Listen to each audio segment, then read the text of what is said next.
आप सभी विद्यार्थियों को गुड मॉर्निंग।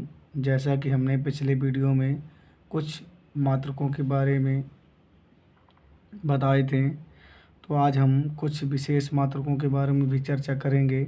जैसे पहले आपका 1 नंबर पे मैंने लिखा है वेग बराबर विस्थापन बटे समय, यानी वेग बराबर क्या होता है, विस्थापन बटे समय। ठीक है, तो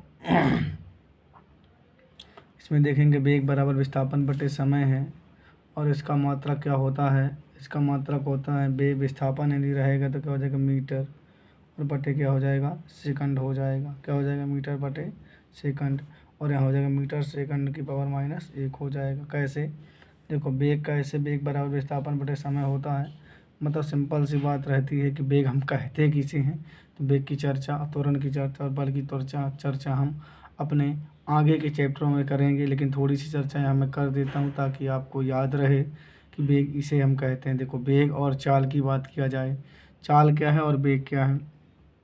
चाल किसे कहते हैं वेग किसे कहते हैं, मतलब एकांक समय में तय किए गए पथ की लंबाई को, क्या एकांक समय में तय किए गए पथ की लंबाई को हम क्या कहते हैं, एकांक समय में तय किए गए पथ की लंबाई को हम कहते हैं क्या, चाल कहते हैं। क्या कहते हैं, एकांक समय में तय किए गए पथ की लंबाई को हम क्या कह देते हैं, चाल कह देते हैं। ठीक है ना, मतलब कहने का मतलब। इसके बाद क्या है वेग, वेग क्या कहलाता है, वेग हम किसे कहते हैं, विस्थापन परिवर्तन की दर को वेग कहते हैं। विस्थापन परिवर्तन की दर को हम क्या कहते हैं, वेग कहते हैं। और वेग की एक दूसरी परिभाषा है कि इकाई समय अंतराल में जब कोई वस्तु किसी विशेष दिशा में गति करे, इकाई समय अंतराल में जब कोई वस्तु किसी विशेष दिशा में गति करे तो उसे हम क्या कहते हैं, वेग कहते हैं। वेग बराबर क्या होता है, विस्थापन बटे समय होता है। तो मीटर बटे सेकंड, तो मीटर सेकंड के बाद माइनस क्या हो जाएगा, -1 हो जाएगा। इसके बाद हम देखेंगे त्वरण, त्वरण होता है वेग में परिवर्तन बटे समय। तो वेग में परिवर्तन का मतलब समझ जाइए वेग, और वेग को ही हम बोलते हैं विस्थापन बटे समय। तो विस्थापन यहाँ लिख देंगे, बटे समय लिख दिया जाएगा। इसके बाद आपका क्या रहेगा, देखिए विस्थापन को बोलते हैं मीटर में नापते हैं और समय किस में नापते हैं, सेकंड में। फिर देखिएगा यहाँ लिखा हुआ है मीटर पर सेकंड, और पूरे के बटे में भी सेकंड हो जाएगा। तो सेकंड ऊपर चला जाएगा तो क्या हो जाएगा, मीटर बटे सेकंड स्क्वायर, तो हो जाएगा मीटर सेकंड के ऊपर -2 हो जाएगा। इसके बाद देखेंगे आप बल बराबर क्या होता है, बल बराबर होता है द्रव्यमान गुणे त्वरण। अब द्रव्यमान को किस में नापते हैं, मैंने 7 मूल मात्रकों की चर्चा की थी।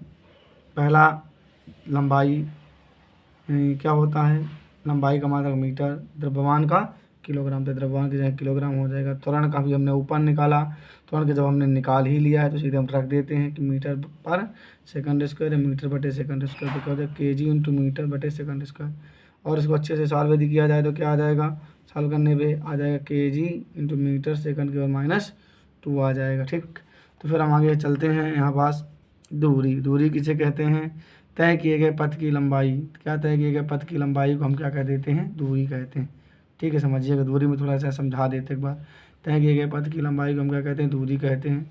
आपके घर से स्कूल की दूरी 5 किलोमीटर मान लीजिए, क्या आपके घर से स्कूल की दूरी 5 किलोमीटर है। कितनी मीटर है, 5 किलोमीटर है।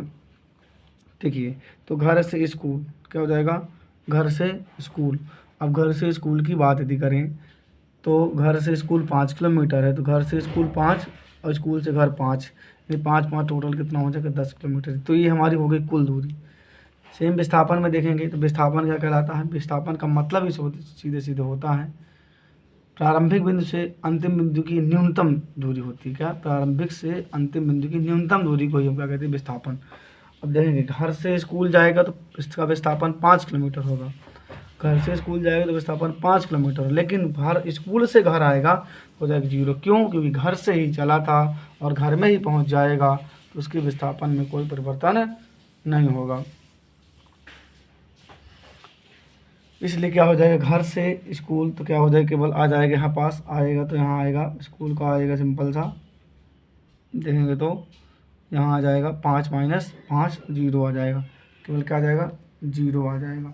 ठीक है, फिर आगे देखेंगे आप तो क्या आएगा, अब लिखा हुआ आगे त्वरण। त्वरण क्या है, वेग में परिवर्तन की दर, वेग में परिवर्तन की दर को क्या कहते हैं, त्वरण। तो ए बराबर हो जाएगा अंतिम वेग माने प्रारंभिक वेग, अब बटे क्या हो जाएगा, समय हो जाएगा। ठीक, तो अभी हमने इसमें ये चर्चा की और आगे अब हम देखेंगे